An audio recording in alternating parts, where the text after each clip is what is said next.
Selamat berjumpa kembali pada mata kuliah rangkaian listrik. Pada pertemuan kali ini kita akan membahas tentang pembagi arus dan pembagi tegangan. Sebelum kita bahas tentang pembagi arus dan pembagi tegangan, terlebih dahulu kita bahas tentang tahanan seri dan tahanan paralel. Karena ini menjadi dasar nanti kita bisa memahami pembagi arus dan pembagi tegangan. Kita mulai dari tahanan seri, ya. Tahanan seri di sini maksudnya hubungan seri begitu ya. Jadi di mana di sini komponen atau elemen yang ada di dalam rangkaian ini terdiri dari sumber tegangan, lalu ada resistor. Resistornya lebih dari satu. Ada R1, R2, R3 dan seterusnya sampai Rn. Berarti ada N elemen atau komponen resistor. Di mana setiap resistor ini terhubung secara seri. Bisa kita lihat ini terhubung secara seri dan membentuk satu loop tertutup seperti ini. Salah satu ciri khas dari hubungan seri seperti ini adalah bahwa arus yang mengalir pada rangkaian ini di rangkaian ini disebut dengan I in T, ya. Jadi arus yang melalui komponen R1 itu adalah I in T, yang melalui resistor R2 juga I in T, melalui Rn juga I in T. Jadi arus yang mengalir dari satu rangkaian loop tertutup ini hanya satu, yaitu I in T. Jadi arusnya sama semuanya. Yang berbeda apa? Tegangannya. Tegangannya akan berbeda pada saat resistor itu R1, R2 tidak sama. Tetapi akan sama juga tegangan di V1 di sini dan V2 apabila R1 dan R2 itu sama. Kenapa? Karena V1 sesungguhnya di sini nanti dengan menggunakan hukum Ohm, V1 itu bisa kita kita hitung V1 adalah I dikalikan R1, berarti I in dikalikan R1. Nah, yang ini juga V2 adalah I in dikalikan R2. Nah, pada saat R1 sama dengan R2, berarti V1 akan sama dengan V2. Lalu tegangan di masing-masing resistor ini secara matematis bisa kita tulis berarti VJT sama dengan RJ per R1 plus R2 plus dan R3 dan seterusnya sampai Rn dikalikan V in T atau tegangan sumber ini, ya. Vj di sini maksudnya adalah resistor ke J. Jadi kalau misalkan ada dua resistor berarti ada V1T, ada V2T. Maksudnya di sini berarti kalau V1T adalah V1T sama dengan R1 per R1 plus R2 dan sampai Rn dikalikan V in. Sesungguhnya V in per R ini per R total ini, karena ini adalah R total, adalah arus sesungguhnya. Jadi V in dikalikan R total adalah arus. Jadi arus I in. I kalikan V1. Jadi seperti yang kita sebutkan di awal tadi. Jadi ini secara matematis. Nah, bagaimana rumus di atas untuk dua buah resistor? Ya. Yang terhubung secara seri. Berarti kalau hanya ada dua resistor, berarti bisa kita tulis ini. Kalau hanya ada dua resistor, berarti R1 dan R2, berarti bisa kita tulis berarti V1 sama dengan, ya, R1 per R1 tambah R2 dikalikan V in T. Lalu V2-nya berapa? V2 berarti jadi R2 per R1 tambah R2 dikalikan V in T. Nah, ini nanti menjadi dasar kita di dalam menganalisis rangkaian atau untuk pembagi tegangan, ya, pembagi tegangan. Nanti ini menjadi dasarnya. Nah, jadi untuk terhubung seri seperti ini bahwa R ekuivalen adalah R1 ditambah R2 ditambah R3 dan seterusnya sampai Rn, ya, kalau ada N komponen, ya. Dan Iin tentunya adalah V total, ya, Vin tegangan sumber di sana Vint per R ekuivalen, begitu. Inilah Iin atau R ekuivalen dari R1 plus R2 plus dan seterusnya. Ya, jadi kalau kita mau mencari tadi di V1, ya berarti sama juga kan, ini kan kalau 2 berarti R1 plus R2. Nah, kalau sampai N berarti R1, R2, R3 dan sampai Rn. Nah, ini resistor yang terhubung secara seri, ya. Baik, kita lanjutkan dengan tahanan yang terhubung secara paralel, ya. Kalau tadi ciri khas dari atau salah satu hal yang bisa kita lihat di terhubung rangkaian terhubung atau resistor yang terhubung secara seri, bahwa arus yang melalui resistor 1, resistor 2, resistor 3 itu arusnya sama. Kalau di kapasitor, di kapasitor, yang terhubung secara paralel seperti ini, tegangannya sama. Jadi tegangan di terminal R1, tegangan di terminal R2 sampai Rn itu sama. Jadi V, kalau ini kita sebut dengan V1 di sini, sama dengan V2, sama dengan V3, Vn, sama dengan Vin di sini. Jadi tegangan di setiap terminal ini itu akan sama. Lalu bagaimana dengan arusnya? Arusnya seberapa besar nanti arusnya akan sangat tergantung kepada R1-nya. R1, R2 sampai Rn. Jadi nilai dari resistornya. Jadi akan mempengaruhi seberapa besar I1. Kalau misalkan R1 ini besar, arus akan memilih melalui yang R yang lain yang lebih kecil. Jadi arus yang ke sini nanti akan lebih kecil. Sebaliknya kalau arus di R1, kalau nilai resistansi di R1 itu kecil, maka arus akan memilih ke sini lebih banyak dibandingkan dengan yang lain. Maka I1 akan lebih besar. Seperti itu. Ya. Nah,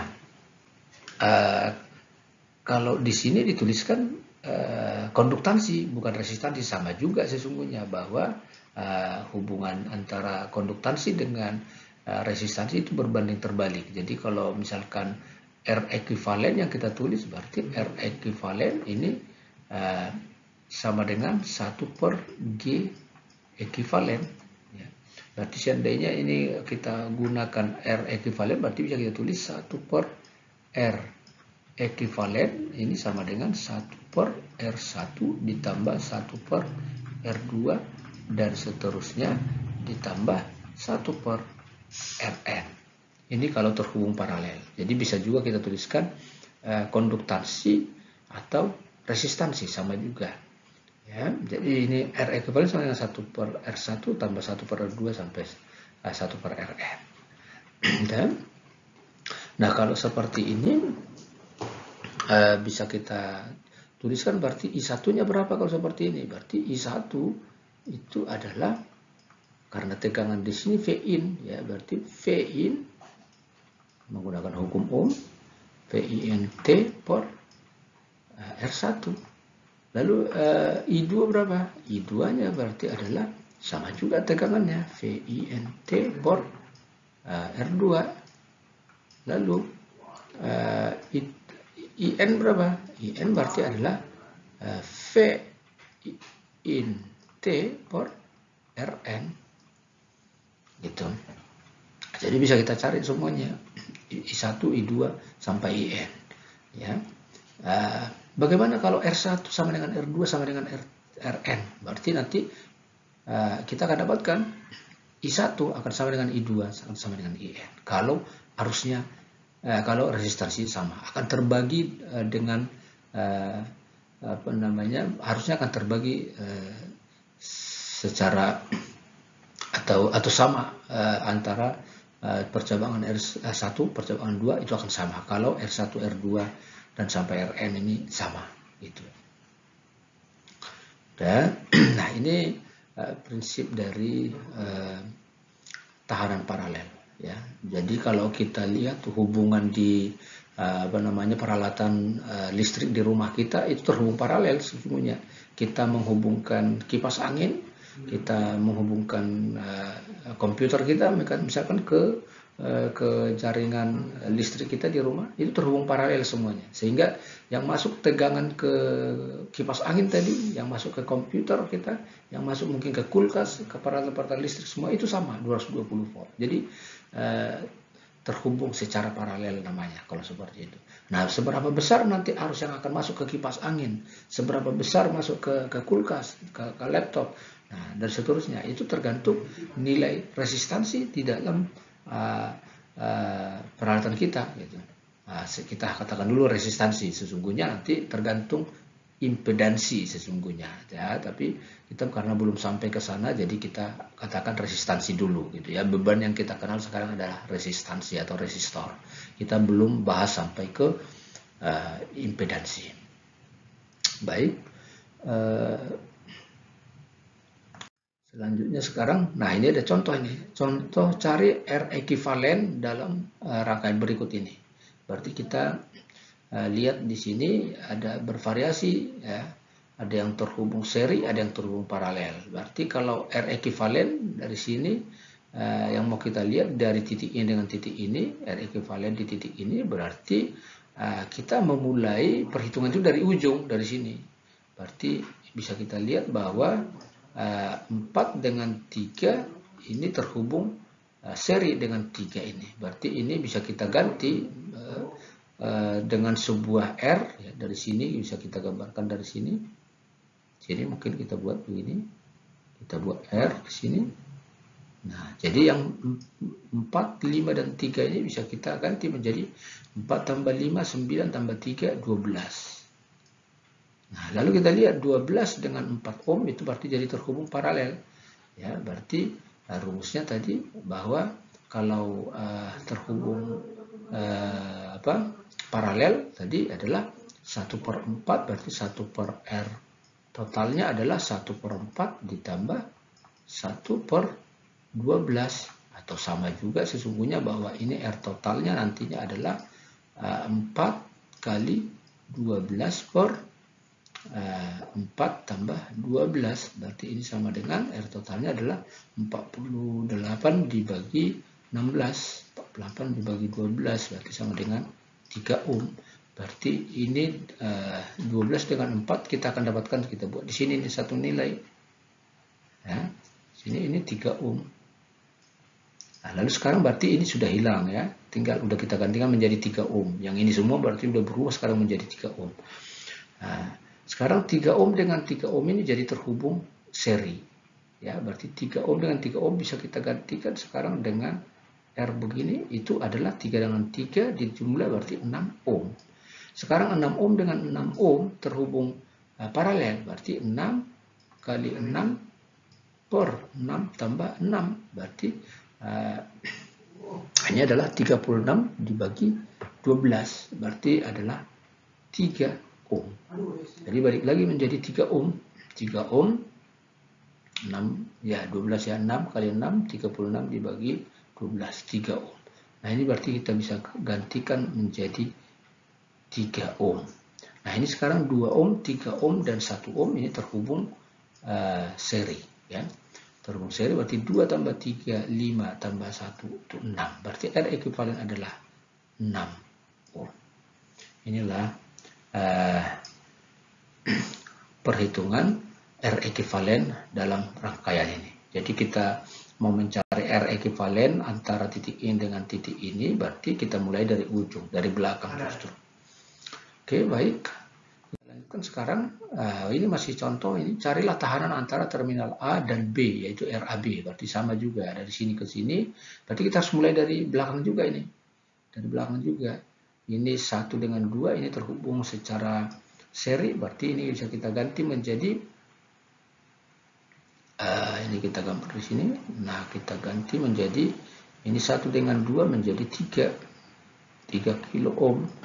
6 dengan 3, berarti ini kita bisa ganti, di sini kita taruh. Ya, di sini 6 dengan 3 ini kita ganti menjadi ini, itu 6 dengan 3 berarti 6 kali 3 per 6 tambah 3 berarti 18 dibagi 9 berarti 2 ohm. Berarti ini menjadi 2 ohm. Nah, 2 ohm berarti terhubung seri dengan 10. Berarti jadi 12. Kita ganti dengan sini. Ini menjadi 12. Ya, 12 ohm dengan 6 itu paralel. Berarti 12 dikalikan 6 per 12 ditambah 6. Berarti ini 72 per 18. Ya. 18 berarti sama dengan 4 ohm. Berarti ini 12 dengan 6 kita ganti menjadi di sini menjadi 4 ohm. 4 dengan 2 berarti jadi 6. Berarti di sini menjadi 6 ohm. 6 ohm dengan 6 ohm berarti jadi paralel terhubung, berarti paralel ini menjadi kita ganti menjadi 3 ohm. 3 ohm dengan 9 ini berarti seri menjadi 12. Kita ganti di sini menjadi 12 ohm. 12 ohm dengan 4 itu paralel, berarti 12 kali 4 itu 48 dibagi 16 berarti 3. Ini kita ganti sini menjadi 3 ohm. 3 ohm dengan 2 ohm berarti ini jadi 5 ohm. RAB sama dengan 5 kilo ohm ya. Ini juga kilo semua ya. Maaf, ini tadi kilo, semuanya kilo. Ya, ini juga kilo, 3 kilo, semuanya kilo ya. Oke, jadi kita dapat 5 kilo ohm. Nah, inilah RAB atau sama juga dengan R ekivalen di sini. R ekivalen dari rangkaian. Ya.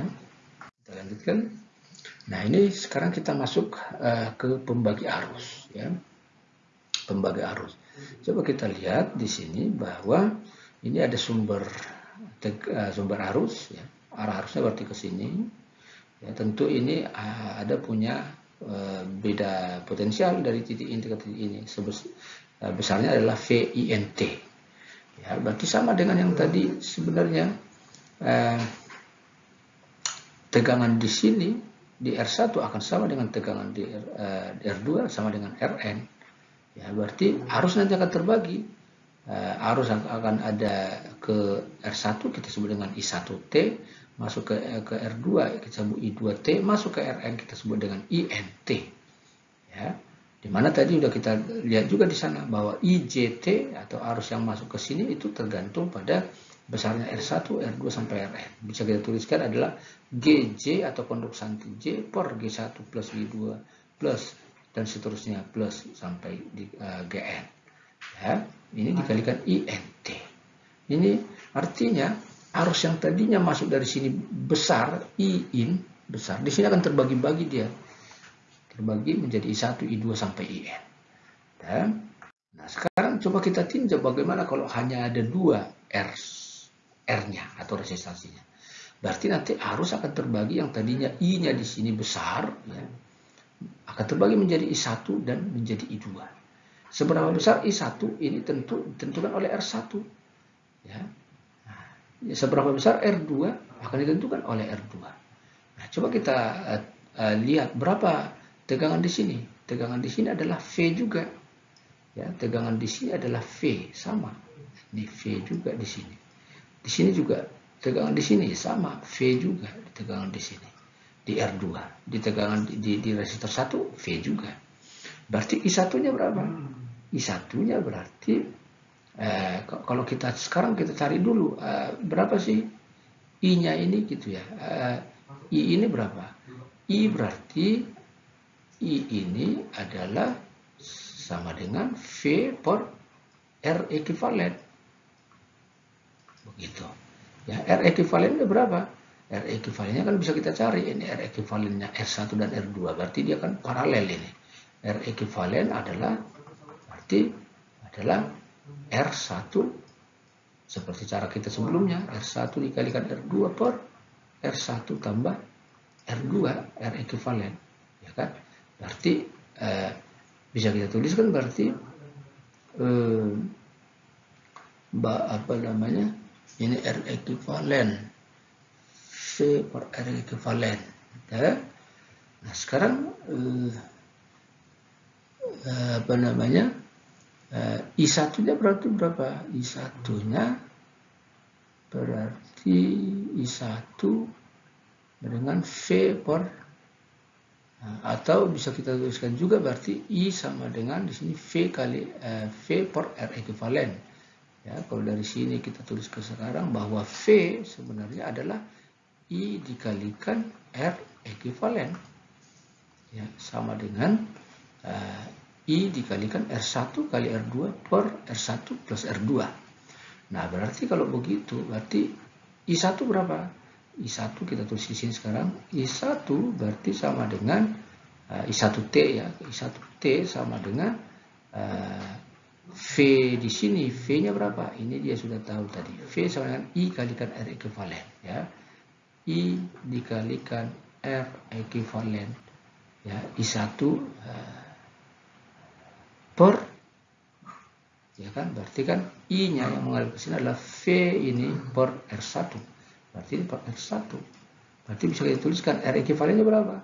R ekivalennya kita udah tahu tadi, R1 ya dikalikan R2 ya per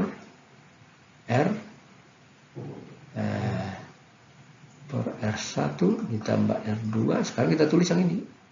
I dikalikan R1. Berarti di sini I ya. Kalau kita tulis IT bisa I per R1. Nah, ini saya menghilangkan. Berarti bisa kita tulis adalah R2 per R1 plus R2 dikalikan I. Nah, nggak bisa lagi IT. Nah, IT itu. Jadi ini R2 per R1 plus R2 per R1 plus R2 dikalikan IT. Ini dia. Jadi dengan cara yang sama juga bisa kita dapatkan ini. Dengan cara ini itu I2 berarti nanti I kalikan R ekivalen per R2 di sini. Jadi R2-nya yang hilang. Ya, R2 hilang tinggal R1 gitu.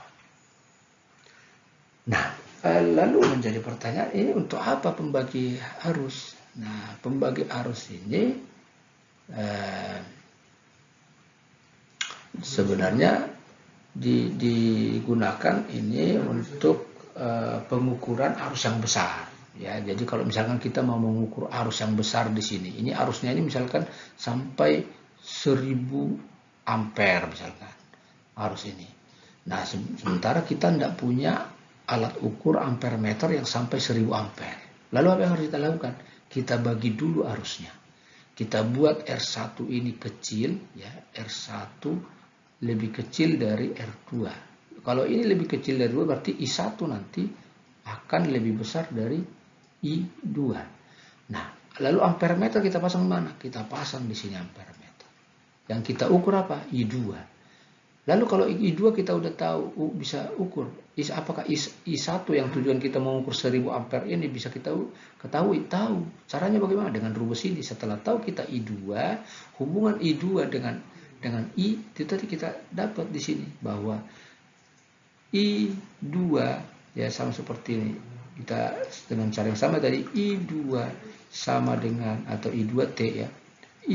Atau ini sudah ada di sini hubungannya ini. Jadi udah ada hubungan antara I2 dengan IT. IT yang mau kita cari, apabila ini I2 sudah kita ukur di sini, maka IT bisa kita hitung, ya, bisa kita hitung. Nah, jadi kegunaan dari pembagi arus ini adalah untuk menurunkan arus sehingga bisa kita ukur sesuai dengan range alat ukur yang kita punya gitu. Nah, lebih detail nanti tentang pembagi arus ini dan kaitannya dengan spesifikasi dari ampere meter itu akan dibahas di mata kuliah pengukuran besaran listrik. Ya. Oke, baik, kita lanjutkan. Kita lanjutkan sekarang dengan pembagi tegangan. Ya. Nah, pembagi tegangan di sini kita punya rangkaian di sini VT, dan di sini ada R1, ada R2. Nah, kalau tadi di pembagi arus itu dimanfaatkan untuk mengukur arus yang besar, kalau pembagi tegangan ini adalah untuk mengukur tegangan yang besar. Sementara alat ukur kita tidak mampu mengukur tegangan yang besar. Misalkan sampai 100 kilovolt misalkan, atau 100.000 volt. Tidak ada alat ukur yang bisa mengukur sebesar itu. Tidak punya kita voltmeter misalkan, tidak nyampe. Nah, jadi apa yang harus kita lakukan? Kita bagi tegangannya. Kita bagi dengan menggunakan R1 dan R2. Ada dua resistor yang terhubung secara seri. Nah, maksudnya gimana? Bahwa VT ini akan terbagi drop, di sini drop di R1, di sini R2. Jadi ini secara hukum Kirchhoff tegangan tadi, bahwa kalau ini kita tuliskan minus V1T ini akan ditambah dengan VR1 ditambah VR2 itu kan sama dengan 0, karena kita ketemu dengan positif di sini ketemu negatif. Kita mulai dari bawah ini, minus VT ditambah VR1 ditambah VR2 sama dengan 0. Ini dia. Nah, artinya sekarang, atau bisa kita tuliskan berarti VT ini yang kita katakan tadi besar ini mau kita ukur gitu, akan terbagi menjadi VR1 dan VR2. Nah, lalu apabila kita mau mengukur yang besar ini, caranya apa? Kita buat R1 besar, lalu R2 kecil. Kita buat ini besar, ini kecil, lalu alat ukur kita pasang di mana? Kita pasang di sini dia. Di sini. Voltmeter. Tujuan voltmeter ini apa? Untuk mengukur tegangan di terminal R2. Sehingga kita tahu kita VR2. Dengan tahu kita VR2, nanti kita VT-nya akan dapat. Caranya bagaimana? Nah, kita lihat di sini sekarang hubungannya. Bahwa VR1 sama dengan R1 dikalikan T, ya. Bahwa VR1 itu tadi adalah tegangan di R1. Berarti kan dengan menggunakan hukum Ohm, ya. R1 dikalikan I1. VR2, R2 dikalikan IT. Karena kalau terhubung seri tadi, berarti arusnya sama. Lalu VT tadi adalah VR1 plus VR2, berarti disubstitusikan ke sini, berarti ini VT sama dengan R1T ditambah R2IT. Lalu IT-nya berarti bisa kita cari IT-nya ini. IT-nya berarti VT per R1 plus R2. Lalu sekarang kita lihat, kita kembali lagi ke persamaan ini. Kita substitusikan nilai IT ini, ya. VR1 berarti sama dengan R1IT, berarti sama dengan R1 dikalikan VT per R1 plus R2. Ya, atau bisa kita sederhanakan ini R1 per R1 plus R2 dikalikan VT. Ya, inilah VR1, ya kan? VR2-nya, VR2 berarti ini jadi berubah di sini jadi R2 per R1 plus R2 VT. Berarti kembali lagi ke persamaan di awal. Ya, VT sama dengan gitu kan, berarti VT min VT, ya kan, plus R1 per R1 plus R2 VT tambah R2 per R1 plus R2 VT sama dengan 0. Lalu kaitannya tadi dengan kalau kita misalkan mau mengukur VT, tapi yang kita ukur adalah hanya di terminal R2, berarti sekarang kita lihat di sini hubungan antara VR2 dengan VT. VR2 sama dengan R2 per R1 plus R2. Kita tahu R1, tahu R2, tahu VR2 dari hasil pengukuran voltmeter, VT bisa kita cari. Ya, inilah yang mau kita ukur sesungguhnya. Tapi karena alat ukur kita nggak bisa langsung mengukur, kita turunkan dulu dia tegangannya menggunakan R1 dan R2. Inilah namanya pembagi tegangan. Ya. Baik, itu. Dan ini juga akan dibahas lebih mendetail nanti di pengukuran besaran listrik.